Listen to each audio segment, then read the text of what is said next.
मांग लगातार रही है और अमित शाह जी क्या अब अपना वादा भूलते नजर आ रहे हैं?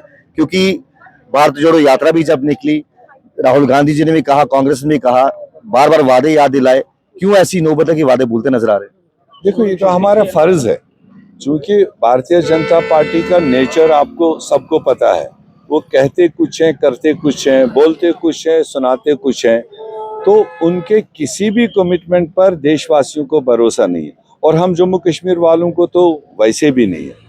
वरना उन्होंने खुद कमिटमेंट दी थी कि डिलिमिटेशन होगा, इलेक्शन के बाद स्टेट को रेस्टोर किया जाएगा। मेरे ख्याल से ये आज ये सड़कों पर डिमांड करने की जरूरत ही नहीं पड़ती। उन्होंने एक बात कह दी थी, एक कैलेंडर दे दिया था, उस कैलेंडर को अगर वो पूरा कर लेते तो आज हमें क्या जरूरत पड़ती सड़क पर। मगर अब 10 महीने गुजरने के बाद भी अगर उस डायरेक्शन में कोई अमल आगे नहीं बढ़ रहा है, तो कांग्रेस पार्टी अपने फर्ज को पूरा कर रही है।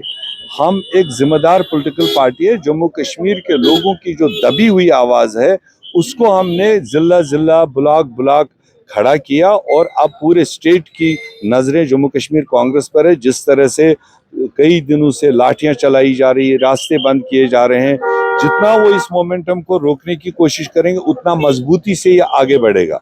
और आज हम दिल्ली की ओर प्रस्थान कर रहे हैं 545 मेंबर पार्लियामेंट को ये सुनाने के लिए कि इसी मुतबरक पार्लियामेंट से आपने कमिटमेंट की थी, और इसी मुतबरक पार्लियामेंट को हम गुजारिश करने आए हैं। अप्रोप्रिएट टाइम है, मॉनसून सेशन है, अमेंडमेंट लाइए, जम्मू कश्मीर वालों को अपना ताकत वापस दीजिए, अपनी पहचान वापस दीजिए।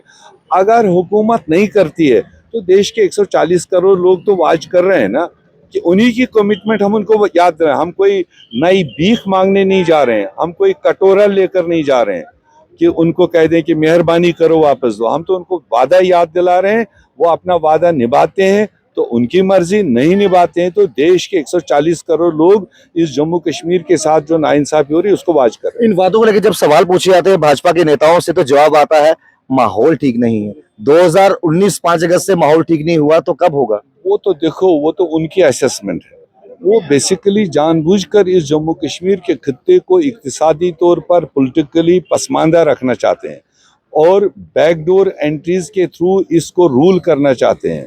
वरना जम्मू कश्मीर ने मैंडेट के थ्रू, अपने इलेक्शन के थ्रू एक स्ट्रांग सरकार दी है, उसको पूरा ताकत देश की सरकार को देना चाहिए, देश के पार्लियामेंट को देना चाहिए।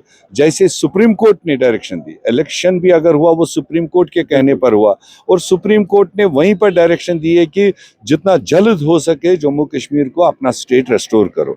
अब वो ना तो सुप्रीम कोर्ट का सुन रहे हैं, ना पार्लियामेंट की कमिटमेंट को पूरा कर रहे हैं, ना जम्मू कश्मीर के लोगों को अपना समझकर इनको एम्पावर कर रहे हैं।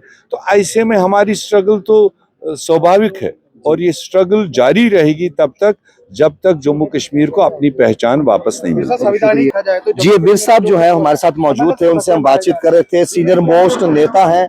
इसके साथ साथ मैं आपको ये बताऊं कि कांग्रेस की अगर बात करें तो कांग्रेस आज भी यहाँ पर जो है इस बारिश में भी जो है स्टेटहुड की मांग को लेकर जो है लगातार जो है मुद्दा उठा रही है, और अमित शाह जी को उनका किया हुआ वादा जो है वो याद दिला रही है। तेज बारिश है और ये कह रहे हैं कि हम दिल्ली की तरफ रुख करेंगे और वहां पर अपनी आवाज बुलंद करेंगे। जम्मू में हमने देखा पिछले कुछ दिनों से लगातार कांग्रेस जो है वो स्टेटहुड के मुद्दे को लेकर बात करती नजर आ रही है। अमित शाह जी को उनका वादा याद दिलाते हुए नजर आ रही है, और ये कह रही है कि जम्मू कश्मीर की आवाम से, जम्मू कश्मीर के लोगों से जो वो चाहते हैं उनसे वो हक छीना जा रहा है। हालांकि इस मुद्दे को लेकर हम पब्लिक का क्या कहना है वो जरूर कमेंट बॉक्स में अपनी राय रखिएगा। देखते रहिए फॉर्मर जम्मू, राहुल खत्री, नमस्कार।